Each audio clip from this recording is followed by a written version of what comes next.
নমস্কার, কেমন আছেন সবাই? আশা করছি সবাই খুব খুব খুব ভালো, সুস্থ এবং পজিটিভ আছেন।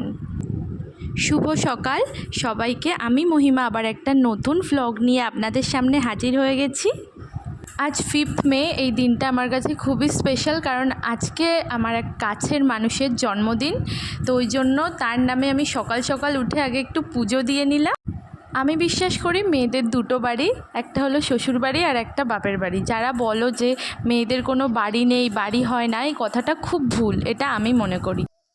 আজকে আমি যাচ্ছি বাপের বাড়ি, আর এই যে পুচকুটা দেখো চারিদিকে ঘুরঘুর করছে, এটা হলো আমার একমাত্র ছেলে আয়ুষ। আয়ুষ এখানে আসলে কিন্তু খুব মজায় থাকে। চারিদিকে খোলা মেলা, আরও কয়েকজন আসে বিকেলবেলা, তাদের সাথে খেলা করে। আর আমার ওকে নিয়ে কোনো চিন্তা করতে হয় না, ও নিজের মতনই খেলা করে, এদিক ওদিক চলে। আর চলো আজকে আমাদের বাড়ির কটা গাছ তোমাদের সাথে শেয়ার করি।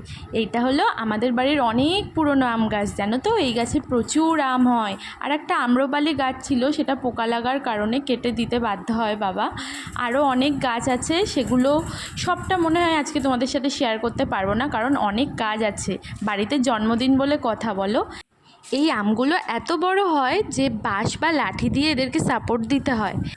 আর আজ কিন্তু আমার বোনের জন্মদিন, ওই জন্যেই আমরা এই বাড়িতে এসেছি। আমি আয়ুষ এসেছি, আর আমার বরমশাই কিন্তু রাত্রে আসবে, এখন আসবে না। অল্প কিছু জনের নিমন্ত্রণ আছে, মা একা হাতেই সব কিছু করবে। তো তোমরা আজকের ভ্লগটা দেখো, আশা করছি তোমাদের ভালো লাগবে। আর প্লিজ কমেন্ট করে জানাবে তোমরা আমার কাছ থেকে কেমন ভ্লগ দেখতে চাও।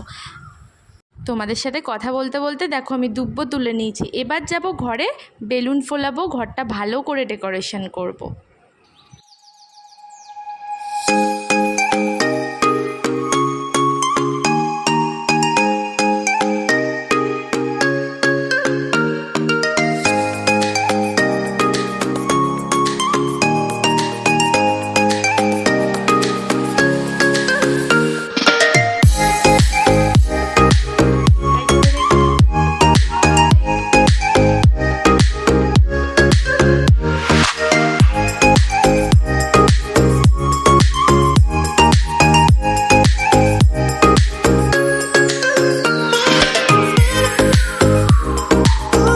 আমরা কিন্তু ফাটাফাটি এনজয় করছি। আর এখানে দেখো মামি বোনকে কি সুন্দর করে সাজিয়ে দিয়েছে খাবার।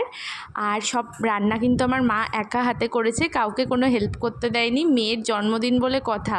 আর এইটা দেখো আমার বাবা এখন বোনকে আশীর্বাদ করছে, সঙ্গে পাশে দুই বোন বসে আছে, তাদেরকেও আশীর্বাদ করছে। আর ওই পাশে যে মেয়েটা বসে আছে, ওর নাম হলো গুঞ্জাবুনু।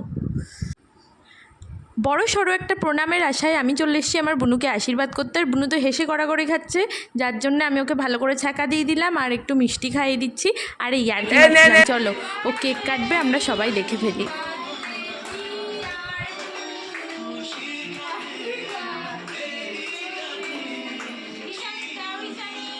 কি মজা, কেক কাটা হয়ে গেছে। এবার দেখো বুনু সবাইকে কেক খাইয়ে দিচ্ছে, আমিও ওকে কেক খাইয়ে দিলাম।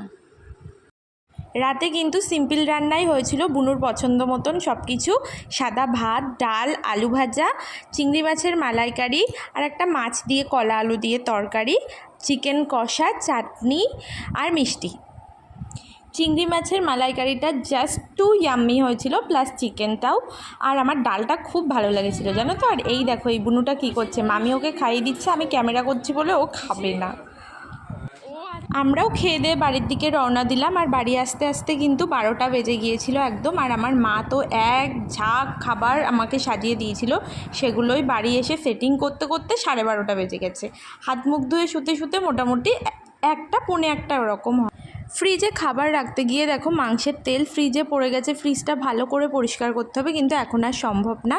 যাই হোক, চলো আমার বোনকে আমি কি গিফট দিলাম তোমাদের সাথে শেয়ার করি। দেখো দুটো টপ দিয়েছি, একটা পিঙ্ক, একটা ইয়েলো, আর একটা প্যান্ট বাড়িতে পরার জন্য এখন গরমে। তাহলে আজকের ভ্লগটা এখানেই এন্ড করলাম। আশা করছি আজকের ভ্লগটা তোমাদের একটু হলেও ভালো লেগেছে। যদি ভালো লেগে থাকে তাহলে please like, comment, share and subscribe করে দিও।